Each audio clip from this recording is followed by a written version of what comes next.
So guys, today is Sunday and I make a little bit special of our lunch today since I'm not working, so I have enough time to cook.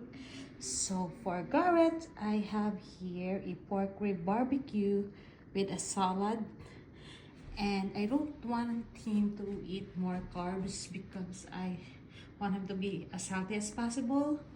And since this is the Filipino rice, a Filipino plate.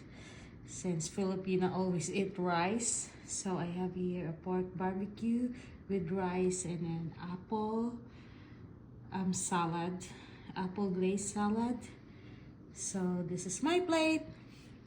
This is Garrett's plate. Hey guys, so today is Sunday. I'm not working today, so I have enough time to cook. So I make this small pork rib barbecue with a salad, and of course the Filipino plate, apple glazed salad and a rice.